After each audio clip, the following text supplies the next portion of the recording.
ধারণা নয়, অন্তর্বর্তী সরকারকে জাতীয় নির্বাচনের সুনির্দিষ্ট রোডম্যাপ দেওয়ার দাবি জানিয়েছেন বিএনপি স্থায়ী কমিটির সদস্য সালাউদ্দিন আহমেদ।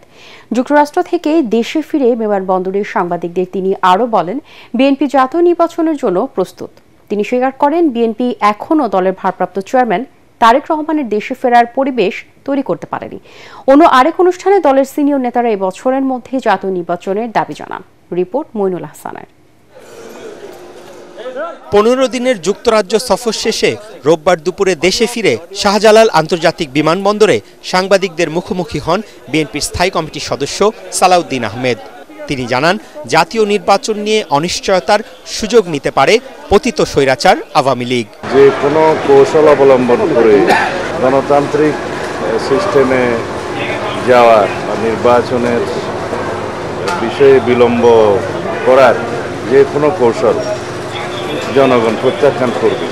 জাতীয় ঐক্যমতের ভিত্তিতে প্রয়োজনীয় সংস্কার কার্যক্রমগুলো এবং নির্বাচনের প্রস্তুতি একই সাথে নিয়ে যত দ্রুত সম্ভব গণতান্ত্রিক প্রক্রিয়ায় যাতে আমরা যেতে পারি সেদিকে মনোযোগ দেওয়ার জন্য আমি অন্তর্বর্তীকালীন সরকারকে আহ্বান জানাব। একটি নির্দিষ্ট রোডম্যাপ দেওয়াই হবে উত্তম কাজ। এমনি ভাষা একটি সময়ের ধারণা দেয়া, এটা আমার মনে হয় না যে সকল পক্ষকে সন্তুষ্ট করতে পারবে। তারেক রহমানের দেশে ফেরা নিয়েও কথা বলেন সালাউদ্দিন আহমেদ। এখনো পর্যন্ত আমরা মনে করি ওনাকে নিয়ে আসার জন্য সম্পূর্ণ পরিবেশ আমরা সৃষ্টি করতে পারিনি, সেজন্য অল্প কিছু সময় লাগবে, অতি অবশ্যই আসবেন। এদিকে জাতীয় প্রেস ক্লাবে আলোচনা সভায় বিএনপির সিনিয়র নেতারা বলেন, জন আকাঙ্ক্ষা পূরণে অন্তর্বর্তী সরকারের প্রতি তাদের সমর্থন থাকবে।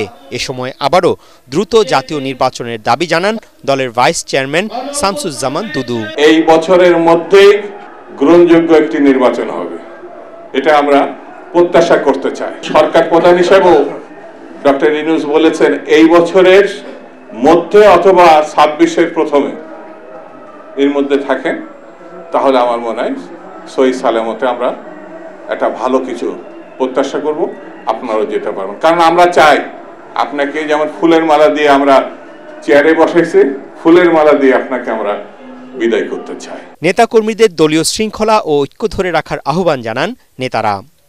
মইনুল হাসান, এটিএন বাংলা, ঢাকা।